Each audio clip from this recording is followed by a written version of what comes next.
I have been blessed to be here with all of you for almost 13 years. One of the blessings in that 13 years has been a personal and professional relationship with Farmers and Merchants Bank. And so that is an important part of the fabric of life of our diocese, but of our Orange County, guided by the Walkers and their inspiration from their family over all these years. So we're really grateful that we can honor Dan Walker this morning. So.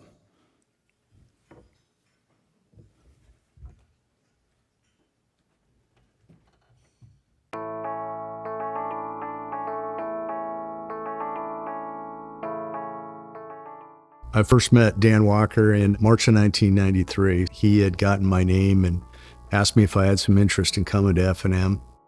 I remember him telling me that job is in Long Beach. I lived in South Orange County, and I'm like, yeah, that may be a deal killer, but it's pretty nice to meet you, Mr. Walker. We kept chatting, and there was this rare chemistry between us. I was captivated. The guiding principles that the Walker family put in place, and Dan has followed and defended, have been honesty, integrity, the home, the church, and service above self. It's difficult in a very secular world and a regulated institution to defend those principles, but the Walkers have done it. When I'm asked, how do you get through 6 generations of a family business? I would say that's the secret sauce. I have known Dan and the family since year 2015. Since then, we opened more the conversation about faith. Dan and Linda baptized as a Christian, different faith denomination, but not Catholic yet. Gradually, we talk about, is there any day in the future you would like to fully become Catholic? So finally, they chose the day that celebrate their 50th wedding anniversary, and now they became Catholic on that feast day of their life. The bank for him is his vocation. Our priests have a toolbox.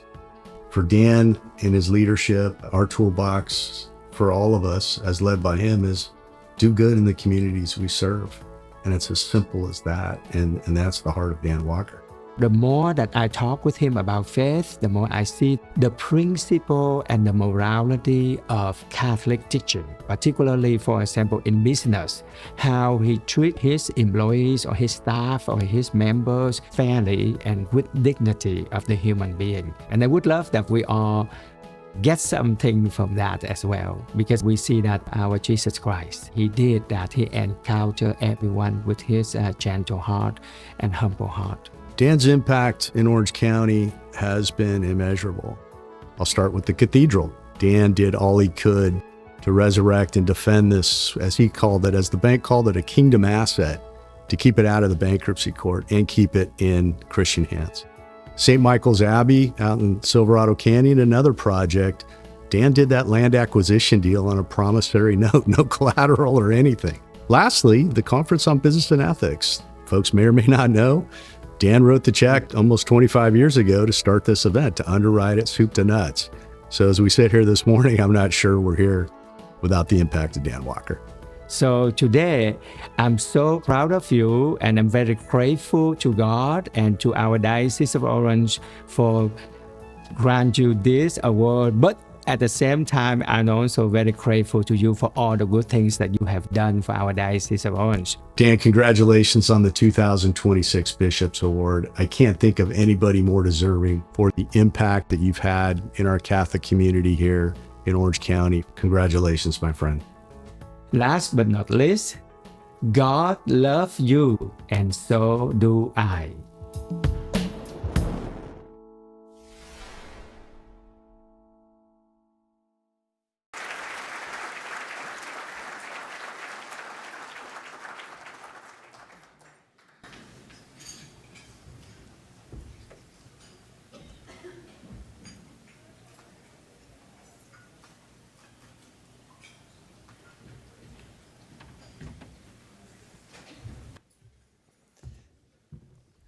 Good morning. Thank you, Bishop Van, and thank you, Orange Catholic Foundation, for this humbling honor.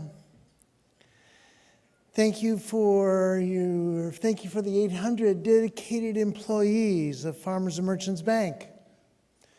who comes to work every day to serve our communities and have made it possible for me to be here accepting this award today. Thank you to the 40 employees, directors, family, and friends in attendance today who arose at the 0:30 hour to join us this morning. Congratulations to my fellow honorees, Laura Mayer, and Henry and Susan Samueli. Receiving this award has been especially meaningful for me personally, as the F&M Bank has been fully invested in the Conference on Business and Ethics since the inception, since 2003. The idea for the conference was presented to us in January 2003 over a lunch at King's Fish House with Monsignor Lawrence Bird there and Skip Seagraves, as I recall. The only two employees of the Orange Catholic Foundation for those early days. The idea was sketched out on a napkin, which I wish I still had. The seed investment was a generous and simple $10,000, which we largely cover all of the expenses, so all the revenues generated would go to the bottom line. We agreed to do so. One of my best investment decisions of my career.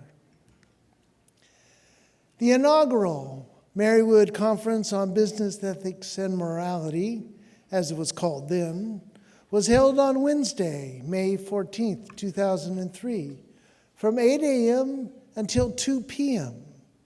at the Marywood Gymnasium, and included both a continental breakfast and a spaghetti lunch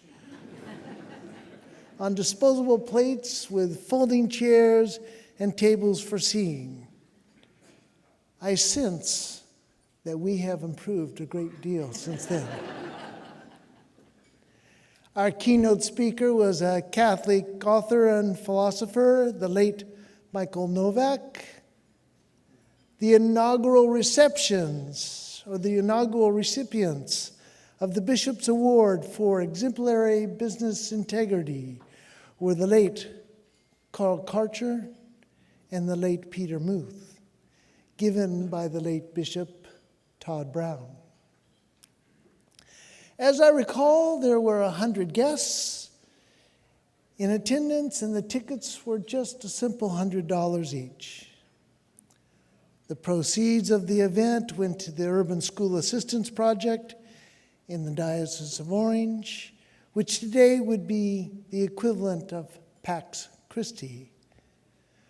With God's grace, our mustard seed of a conference has matured into the #1 business breakfast in Orange County and has raised millions of dollars in support of the Orange County Catholic schools. I repeat, one of the best bank investments of all time, and I'm very proud to support this conference every year. In 2012, our late friend Hank Evers pitched the idea to me for the Farmers and Merchants Bank Lifetime Achievement Award, for which we were happily embraced and supported. We have had some wonderful recipients of the award, including Vin Scully, Sister John Ellen Turner, the Gonzalez family of Northgate Markets, and the wonderful, deserving Samueli family who we bestow the award on today. I particularly remember a recipient in 2013 when the Farmers and Merchants Bank Lifetime Achievement Award was awarded to Reverend Robert and Arvella Schuler. My father, the late Kenneth Walker, was in attendance that day to honor his longtime friend an F&M customer, Reverend Schuler. It was a very special Memorial Day for us. My dad was Reverend Schuler's banker since he first passed the collection plate in the drive-through restaurant in Orange. In 1976, Dad agreed to finance Reverend Schuler's dream, the Crystal Cathedral, and its surrounding campus developments. As we know, the Diocese of Orange purchased the Crystal Cathedral and campus in 2012 and renamed it as we know it today as Christ Cathedral. F&M ties to the cathedral go way back. For nearly 50 years, Farmers and Merchants Bank has had some type of mortgage on the property, either through loans to the Crystal Cathedral Ministry or the Diocese of Orange.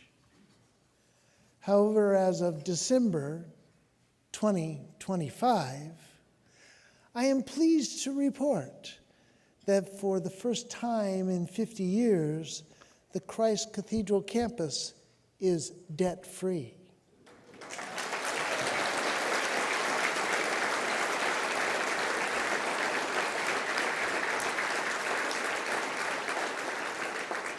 This came through the skillful leadership of Bishop Van.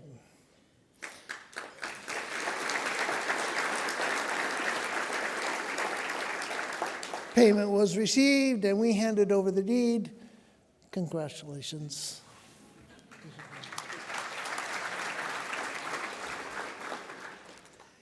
In October 2024, the jewel that completes the crown of the cathedral was completed. The St. Callistus Chapel. Found in the undercroft of Christ Cathedral, or the foundational pillar of the cathedral above, the chapel is beautifully adorned with artwork, including a mural depicting Reverend Schuler and his wife, Arvella. It was a graceful providence that on October 19th, 2024, my wife Linda and I received our sacraments of initiation into the Cathedral Church, Catholic Church, as well as renewing our vows to commemorate our 50th wedding anniversary. With our family history tied to the beautiful cathedral, a true kingdom asset, it meant so much to Linda and I to be received into the church on this magical space. As I understand it today, these were the first sacraments in the new chapel, and we will be forever grateful to Bishop Van and Father Bao for allowing us the very special ceremony. It only took 70 years, but who's counting? Seriously today it's a wonderful honor to be here, and I'm very thankful. Thank you.